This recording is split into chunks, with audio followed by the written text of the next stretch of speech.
Yo, new camera angle, same terrible lighting. I kind of wanted to talk about Slayer Fury a little bit. Obviously, there's tons of guides out there by a lot of people probably, and most of them are just like, hey, you Bladestorm, and then you put up, and then you hit the Raging Blow, so your 4-piece procs Reap the Storm off its tier set. Woo! Like, that's, obviously, that's how it works, right? But what I'm more interested in is kind of talking about like the smaller side things about it, things that make it good, things to pay attention to, and why you might not really be seeing the performance or the value out of it that you're expecting, especially when you're running, depending on the key level. So that's the first thing we'll talk about. Key level for Slayer Fury is very important. Obviously, on bosses, you're going to perform very well. We do very high single target DPS.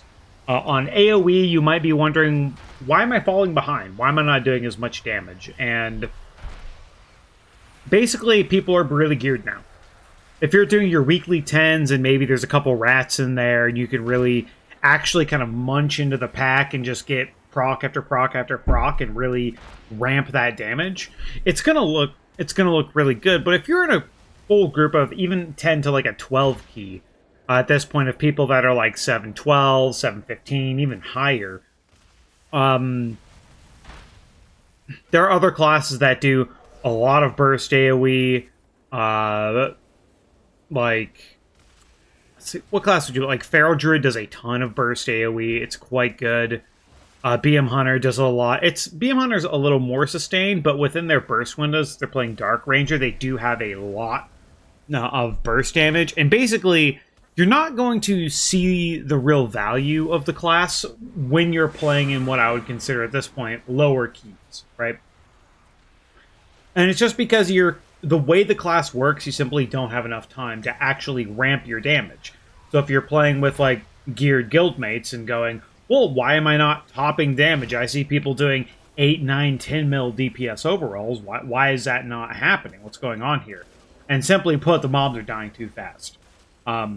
Warrior, much like Outlaw Rogue now, has a very, very flat damage profile.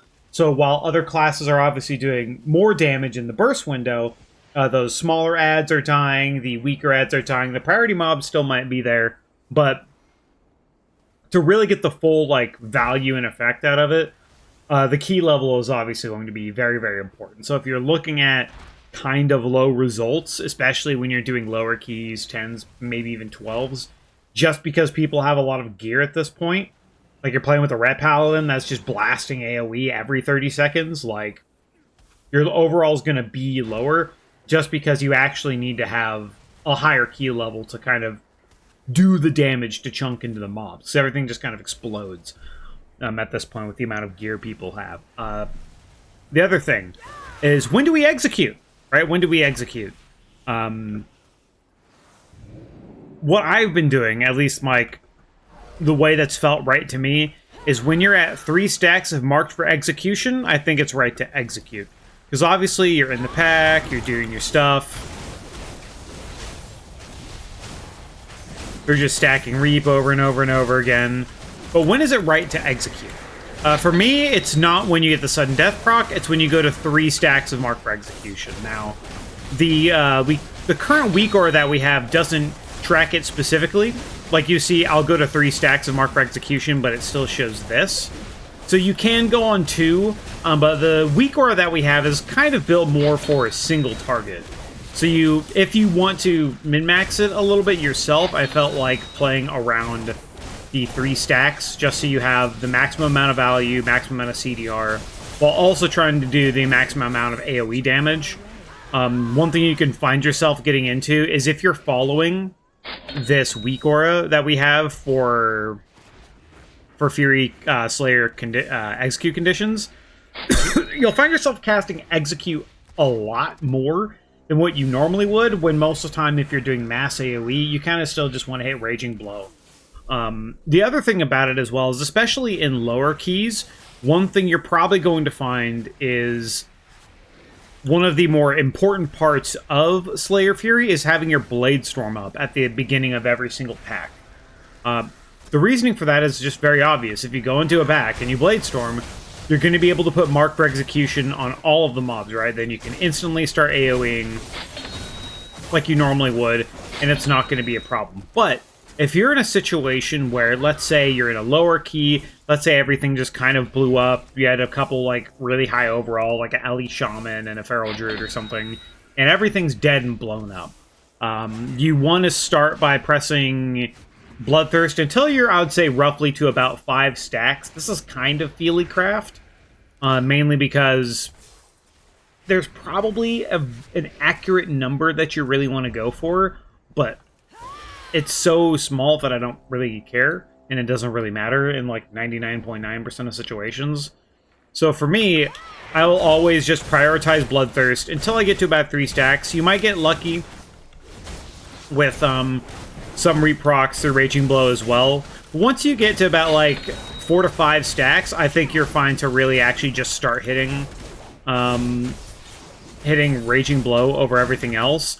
The proc rate's pretty high. You'll have built up some stacks. So on your primary target, whenever you consume your stacks of... whenever you consume your Mark for Execution stacks, it does add to the Overwhelm duration, which is the important part of the spec. That's why that's mainly why I think it's worthwhile to do that, but like I said, if you're going to be in lower keys, your Bladestorm might only be half on CD before you go into another pack. So walking into a pack and just slamming Raging Blow, hoping you're going to get those stacks, or hoping you're going to get a proc, isn't worth it. You have to make your own luck, right? So that's why when going into a new pack, if you don't have Bladestorm, that's when you want a Bloodthirst. Now going into probably the last thing that I want to talk about is holding Bladestorm, unironically. If you're doing higher keys, like, okay, let's just do it like this, right? If you're doing higher keys, and you Bladestorm,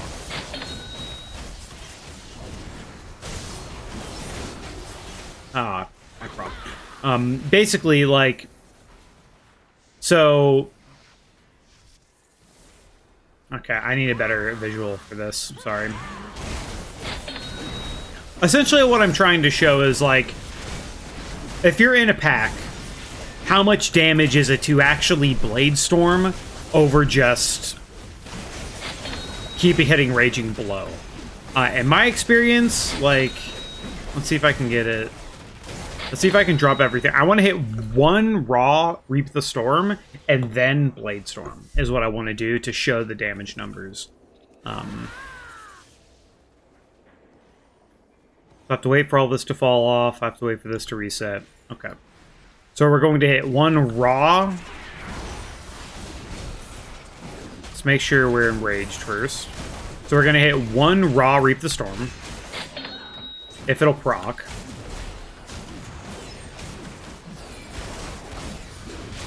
Okay, it's 1 raw Reap the Storm versus 1 Bladestorm.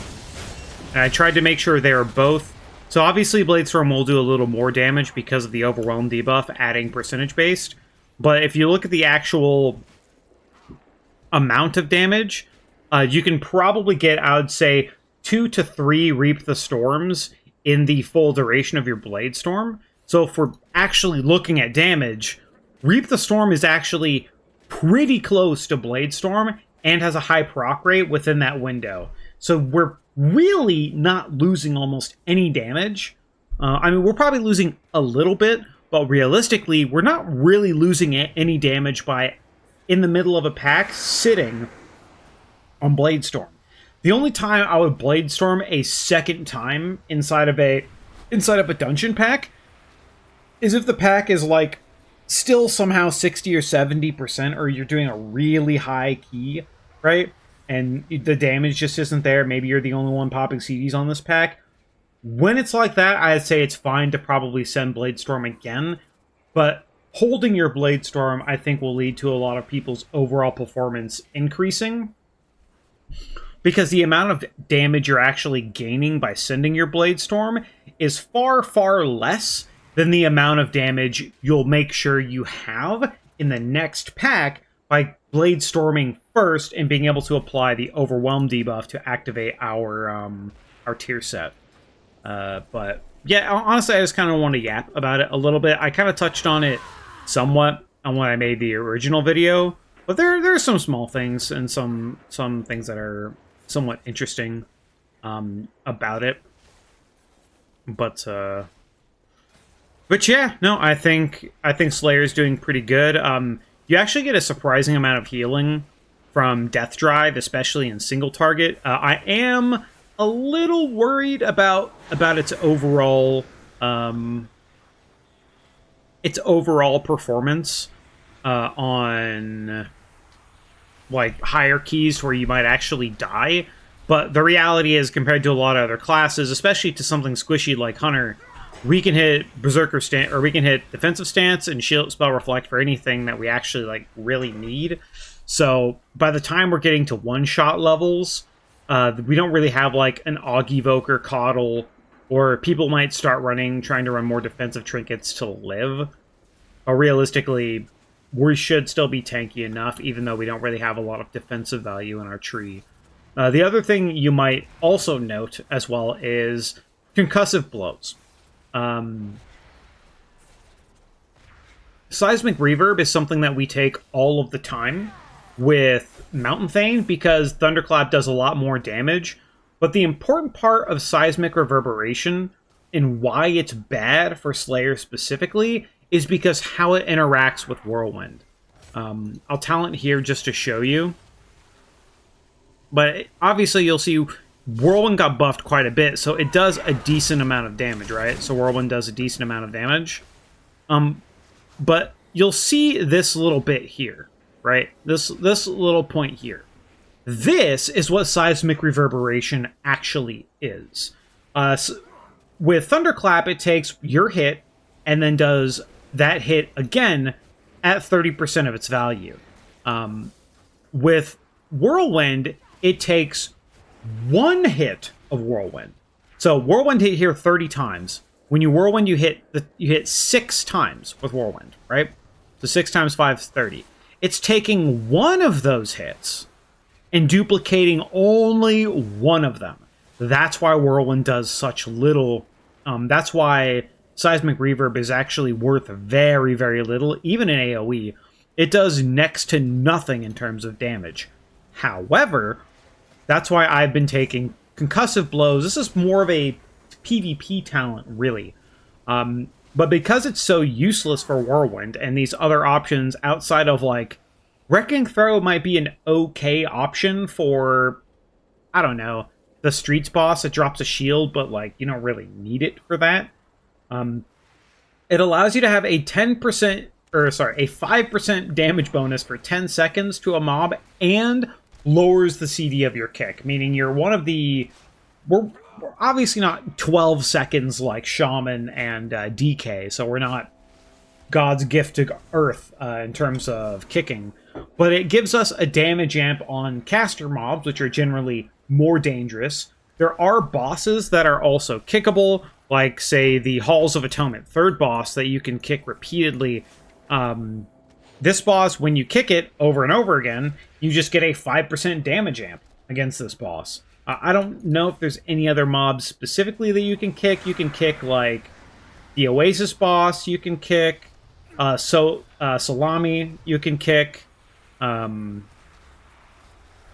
might be some other valuable ones. I don't think so. I mean, you can kick the last boss, you can kick Baron Bromspike. I mean, you can kick the Yell on Captain Doubt. There's actually a lot more value on this than I thought. But basically, it gives you a 5% damage amp on the mob that you actually kick. And it's not nothing. And it's certainly going to be way more than Whirlwind. And having a less reduced CD on your kick is going to be really, really nice. So, I don't know. I just kind of felt like talking about it for a little bit. I will throw this build up specifically in the in the description. I will also put a link to, if you don't have it yet, this Slayer Fury Conditional WeakAura. Remember, this is primarily targeted at single target. I would wait until 3 stacks of Mark for Execution to send your execute to get the max value back of your Bladestorm CD, just to make sure it's ready for the next pack. But otherwise, you're playing it like normal. You go into a pack, you Bladestorm, you hit the Raging Blow till you run out of charges. One thing you can do that's kind of nice is because you might naturally, in higher tier dungeons, run out of Raging Blow charges, even though you have Wrath and Fury, Hack and Slash, and Improve Raging Blow. There is just sometimes a chance that you just run out of charges. And in those situations, well, having your Execute able to cast whenever you feel like is a little better than a Bloodthirst and gives you that cooldown reduction. Consumes the stacks, yada yada. Otherwise, I feel like I have yapped enough. If you have any other questions, feel free to let me know. How did he do this? This guy feigned death as BM Hunter. His pets are dead, but when he barb shots, they're still stomping. What the fuck? How did he do this? Can you manually... Can you, like, force your pets to play dead? Yo, that's actually, like... What? Because they're still using stomp. I don't know what's going on. Okay, that's weird. Anyway, yeah, that's it for me. If you have any questions, let me know. Bye-bye.